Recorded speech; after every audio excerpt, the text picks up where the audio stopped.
ఓం శ్రీ గురుభ్యో నమ. అంగారకాయ విద్మహే శక్తి హస్తాయ ధీమహి తన్నో భౌమ ప్రచోదయాత్. ఓం శ్రీ మాత్రే నమ. కుజగ్రహము భూ వివాదాలు, గృహ నిర్మాణము, వ్యవసాయము, ప్రమాదాలు, గొడవలు, తగాదలు, కోర్టు సమస్యలు, ఈ కెమికల్ కంపెనీసు, మెడికల్ ల్యాబొరేటరీసు, ఇవన్నీ కూడా తెలిపేది ఏమిటంటే అంగారగ్రహం. అలానే వివాదాలు, ఆర్గ్యుమెంట్స్ కూడా తెలిపే గ్రహం అంగారగ్రహం. అంగారగ్రహం ఆగస్టు 26వ తారీఖు సోమవారం మధ్యాహ్నం 3:25 మృగశిర నక్షత్రం 3వ పాదం ప్రవేశించటంతో పాటు అక్టోబర్ ప్రవేశించేయటం, అక్టోబర్ 20 ఆదివారం మధ్యాహ్నం 1:30 కుజుడు ముఖ్యంగా మృగశిర 3, 4, ఆరుద్ర నక్షత్రం 1, 2, 3, 4 పాదాలు, పునరస్సు నక్షత్రం 1, 2, 3 పాదాల్లో కుజుడు 55 రోజుల పాటు మిథున రాశిలో సంచారం చేస్తాడు. అంటే ఆగస్టు 26 నుంచి అక్టోబర్ 20వ తారీఖు వరకు కూడా మిథున రాశిలో కుజుడు యొక్క సంచారం వల్ల ఆ ద్వాదశ రాశుల వాళ్ళకి ఎలాంటి ఫలితాలు ఉంటాయి. అందులో ముఖ్యంగా మృగశిర నక్షత్రం 3, 4 పాదాలు, ఆరుద్ర నక్షత్రం 1, 2, 3, 4 పాదాల వాళ్ళకి, పునరస్సు నక్షత్రం 1, 2, 3 పాదాల వాళ్ళకి కూడా ఏ విధంగా ఉండబోతుంది, ద్వాదశ రాశుల వాళ్ళకి ఏ విధంగా ఉండబోతుంది. కుజుడు 55 రోజుల పాటు సంచారం చేస్తుంటాడు. సహజంగా తన రాశి నుంచి మనం చూసుకునే వ్యక్తులందరూ కూడా ఇదంతా కూడా గోచార ఫలితం అంటారు. అంటే this is the transit system అంటారు. 3, 6, 11 స్థానాల్లో ఉంటే కుజుడు మంచివాడు, మిగతా స్థానాల్లో ఉంటే మిశ్రమైన ఫలితాలు జరిగే అవకాశాలు, చెడు ఫలితాలు జరిగే అవకాశం అనేది ఒకటి ఉంటుంది. ద్వాదశ రాశుల వాళ్ళకి ఏ విధంగా ఉండబోతుందో ఒకసారి మనం పరిశీలన చేద్దాం. మేషరాశి వాళ్ళకి తృతీయ స్థానంలో కుజుడు యొక్క సంచారం అనేది 55 రోజుల పాటు ఉంటుంది. భూ సంబంధమైన వ్యవహారాల్లో బాగా అనుకూలంగా ఉండటం, భూములు కొనుగోలు చేయటం, అగ్రికల్చర్ ల్యాండ్ కొనుగోలు చేయటం, రైతులకి వాళ్ళకి మంచి పంట రావటం, ఇళ్ళు కొనుగోలు చేయటం, సర్వకార్య సిద్ధి జరగటం జరుగుతుంటుంది. కెమికల్ కంపెనీల వాళ్ళకి కానీ, మెడికల్ కానీ న్యాయపరమైన చిక్కులు తగ్గిపోవటం, ఆరోగ్యం అనేది కొంత కుదుటపడటం, ఆరోగ్యపరంగా సుఖవంతంగా ఉండటం, ధనప్రాప్తి కలగటం, సుఖము, లాభము, గృహ నిర్మాణము, కోర్టు సమస్యలు పరిష్కారం కావటం, అన్నదమ్ముల మధ్యలో ఏదైతే వివాదాలు ఉంటాయో అవన్నీ కూడా వివాదాలను కూడా పరిష్కారం జరుగుతాయి. అన్నదమ్ముల మధ్యలో సఖ్యత బాగా పెరుగుతుంది. అంటే అన్నదమ్ముల మధ్యలో అనుబంధం కూడా చాలా ఇంపార్టెంటే కాబట్టి కోర్టు సమస్యలు, పిత్రార్జితం వచ్చే అవకాశం ఉండటం, అంటే ఏదైతే గతంలో తాత ముత్తాతలు తండ్రి యొక్క ఆస్తిపాస్తులు ఉన్నాయో అవన్నీ వీళ్ళకి లభించటం, సుఖప్రాప్తి, ఆ సువర్ణ లాభం అంటే బంగారు ఆభరణాలు కొనటం, బంగారం వీళ్ళకి ఇవ్వటం, ఇష్టకార్య సిద్ధి, నూతన వస్త్రప్రాప్తి అంటే నూతన వస్త్రాలు కొనుగోలు చేయటం, ధనలాభం, ఆరోగ్యము, ఇష్టకార్య సిద్ధి అంటే అనుకున్న పనులన్నీ కూడా నెరవేరటం, సుఖము, వ్యవసాయం రైతులకు అనుకూలంగా ఉంటుంది. అంటే వ్యవసాయ పరంగా రైతులకు అనుకూలంగా ఉండటమే కాకుండా వీళ్ళకి రుణ బాధలు తొలగిపోతుంటాయి. ధనపరంగా ఇబ్బందులు ఉండటం, ఇబ్బందులు లేకపోవటం, ఉద్యోగపరంగా ప్రమోషన్లు రావటం, అలానే రియల్ ఎస్టేట్ రంగం వాళ్ళకు కానీ, కెమికల్ రంగం వాళ్ళకు కానీ, న్యాయవాదులకు కానీ, మెడికల్ ల్యాబొరేటరీస్ వాళ్ళకి కానీ, స్కానింగ్ సెంటర్ వాళ్ళకి వీళ్ళకి మంచి ఫలితాలు జరుగుతాయి. అంటే శుభ ఫలితాలు జరగటం, శుభ కార్యక్రమాల్లో పాల్గొనటం, ధార్మిక కార్యక్రమాల్లో పాల్గొనే అవకాశాలు, రుణాలు లభించటం, ఇల్లు కన్స్ట్రక్షన్ చేయటం, బ్యాంకు లోన్లు రావటం, విదేశాలకు వెళ్ళే అవకాశాలు ఎక్కువగా ఉంటాయి. విద్యార్థులకు కూడా అధిక శ్రద్ధతో వీళ్ళు చదివే అవకాశం అనేది ఒకటి ఉంటుంది. అలానే ప్రతి రంగంలో కూడా వీళ్ళు ఇష్టకామ్య సిద్ధ్యరస్తు అంటారు. అంటే వాళ్ళు ఏదైతే కామ్యం ఉంటుందో ఆ కామ్యం వాళ్ళు అనుకున్న కోరికలను నెరవేరుతాయి. కాబట్టి ఆస్తులు కూడా బాగా పెరుగుతాయి. ఇళ్ళు కొనుగోలు చేస్తారు డబ్బు పెట్టి. ఆస్తులు కొనుగోలు చేయటం అంటే ఏమిటి? ఏదైనా ఒక ప్రాపర్టీ ఉంటుంది, మన దగ్గర డబ్బు ఉంటుంది, ఆ డబ్బును పెట్టి ఆ ప్రాపర్టీ మనం కొనుక్కుంటాం. కొనుక్కోవటం కూడా చాలా మంచిదే కదా.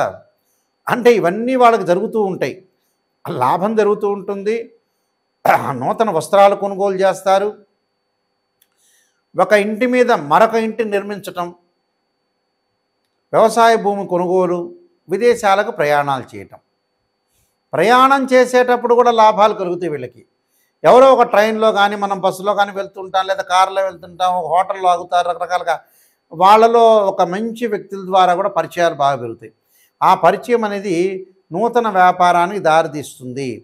నూతన వ్యాపారాల్లో పెట్టుబడులు పెడతారు. ఉద్యోగస్తులకు కూడా అధికారుల యొక్క వాళ్ళకి ఏదైతే మన్ననలు లభించటం, తోటి సహచరుల యొక్క సపోర్టు, బంధుమిత్రుల యొక్క సపోర్టు, శత్రువులు దూరంగా వెళ్ళిపోతారు. అంటే ఇవన్నీ కూడా వాళ్ళకి జరుగుతాయి. కాబట్టి మేషరాశి వాళ్ళకి రైతులకు కానీ సుఖపట్టం, స్త్రీ సౌఖ్యం జరిగే అవకాశాలు ఎక్కువగా ఉంటాయి. కాబట్టి ఇవన్నీ కూడా వాళ్ళకి మంచి విషయాలు జరిగే అవకాశాలే ఎక్కువగా ఉంటాయి. అనూహ్యంగా ధనప్రాప్తి కలుగుతుంది. అంటే అనూహ్యంగా అంటే ఏదో రకంగా మొండి బాకీలు వాడివ్వడు అనుకున్న వ్యక్తులు కూడా వీళ్ళకి ఇచ్చే అవకాశాలు ఉంటాయి. కోర్టు ద్వారా సమస్యలు, వాళ్ళకి ఏదైతే వివాదాలు కానీ, భూ సంబంధమైన విషయాలు కానీ, భార్యాభర్తలు కానీ ఇలాంటి వివాదాలన్నీ కూడా తగ్గిపోతాయి. శీఘ్రంగా వివాహం కావటం, మంచి సంబంధాలు వచ్చే అవకాశాలు ఎక్కువగా ఉంటాయి. కాబట్టి మేషరాశి వాళ్ళకి నేను చెప్పిన పరిహారాలను చేసుకోండి. వీళ్ళకి మంచి సుఫలితాలు జరిగే అవకాశం ఒకటి ఉంటుంది. ఈ రాశి వాళ్ళందరూ కూడా అంగారకుడి యొక్క అనుగ్రహాన్ని మనం ఎప్పుడూ కూడా పొందాలంటే కొన్ని మార్గాలు ఉన్నాయి. వేదాల్లో చెప్పినట్టుగా అంగారకుడి యొక్క జపం చేసుకోవాలి. ఏం జపం చేయాలి? అంగారకుడి యొక్క గాయత్రి మంత్రం ఉంటుంది, అంగారకుడి యొక్క శ్లోకము ఉంటుంది. మంగళవారం రోజున ప్రాతకాలంలో కానీ ప్రదోష కాలంలో కానీ చేయాలి. ఏ మంత్రాలు చేయాలి? అంగారకాయ విద్మే శక్తి అస్తాయి ధీమే తన్నో భౌమ ప్రచోదయాత్ అనే మంత్రాన్ని, ధరణీగర్భ సంభూతం విద్యుత్కాంతి సమప్రభం కుమారశక్తి అస్తంచ మంగళం ప్రణమామ్యం అనే మంత్రాన్ని చక్కగా చదువుకోవాలి మంగళవారం పూట. అంటే ప్రతి మంగళవారం కూడా 21 సార్లు కానీ, 27 కానీ, 54 కానీ, 108 సార్లు కానీ చదవటం చాలా మంచిది. ఒక మంగళవారం రోజున మనం చేయాల్సిన పని ఏమిటి అని అంటే రాహుకాలంలో దీపం పెట్టాలి. ఒక మంగళవారం చక్కగా ఎప్పుడు పెట్టాలి? కుజహోర ఉంటుంది ప్రాతకాలంలో, కుజహోరలో పెట్టడం ఒకటి. కందులతో చేసిన ఏదైనా సరే ప్రసాదాన్ని తయారు చేసి ఒక దేవాలయాన్ని ఇచ్చి మంగళవారం రోజునే మనం తయారు చేయాలి ఇంట్లో. మంగళవారం రోజునే ఆ దేవాలయంలో ప్రధాన అర్చకులకు ఇవ్వాలి. వాళ్ళందరూ కూడా వితరణ చేస్తారు. వాళ్ళందరూ కూడా ప్రసాదం అనేది పంచుతుంటారు. అది ఒక వారం చేయాలి. మరొక వారం ఏం చేయాలి? అంగారక స్తోత్ర పారాయణం చేయాలి. రుణ బాధలు తగ్గుతుంటాయి, ఆరోగ్యపరంగా ఇబ్బందులు తగ్గుతాయి, ప్రమాదాలు తగ్గే అవకాశాలు ఉంటాయి. కోర్టు సమస్యల పరిష్కారం కాని వ్యక్తులు కార్తవీర్యార్జున యొక్క మంత్రాన్ని చదవాలి. అదే మంగళవారం రోజున కుబేర మంత్రాన్ని కూడా చదువుకోవచ్చు. అంటే ధనపరంగా ఇబ్బందులు ఉన్నోళ్ళు, చిక్కులు ఉన్నోళ్ళు. ఓం యక్షాయ కుబేరాయ వయుశ్రవణాయ ధనధాన్యాధిపతే ధనం ధాన్యం సమృద్ధిమే దేహిమే దాపై స్వాహ అనే మంత్రాన్ని చక్కగా చదువుకోండి. అంటే ఇవన్నీ కూడా చదువుకోవాలి. వివాదాలు, ప్రమాదాలు, ఆరోగ్యపరంగా నష్టము, భూ సంబంధమైన వ్యవహారాలు ఉన్న వ్యక్తులు కూడా కందులు దానం చేయండి. అంటే రియల్ ఎస్టేట్ రంగం వాళ్ళకు కానీ, భూ సమస్యలు కానీ, ఇళ్ళు కొనుగోలు చేయలేని వ్యక్తులు కానీ ప్రతిసారి కాలయాపన జరుగుతుంది. ఇలాంటి వాళ్ళందరూ కూడా కందులు దానం చేయండి. బ్రాహ్మడికి కందులు రాత్రిపూట నానబెట్టి ఉదయం పూట ఆవుకు పెట్టండి. వీలైతే అంగారక జపాన్ని చేపించండి. దీనికంటే శ్రేష్టమైంది ఏంటంటే 10 శివలింగాలు పెట్టి అంగారక పాశుపతాశ్రుద్రాభిషేకం. కుజదోషం అంటారు. 2, 4, 7, 8, 12 స్థానాల్లో ఉంటే కుజదోషం అంటారు. కుజదోషం ఉండి వివాహం కాని వ్యక్తులు కూడా అంగారక జపము, అంగారక పాశుపతాశ్రుద్రాభిషేకం చాలా పవర్ఫుల్. 10 శివలింగాలు పెట్టి అంగారక హోమం చేయాలి. అలానే కందులు దానం చేయాలి. ఎర్రని వస్త్రంలో కందులు పెట్టి దానం చేయటం. అంగారకుడి యొక్క అభిషేకాన్ని చెరుకు రసంతో చేయండి. అంటే చెరుకు రసం, పండ్ల రసంతో అభిషేకం చేస్తే చాలా మంచిది. నేను చెప్పిన ప్రక్రియలన్నీ కూడా ఒక్కొక్క వారంలో ఒక్కొక్కటి చేస్తూ ఉండండి.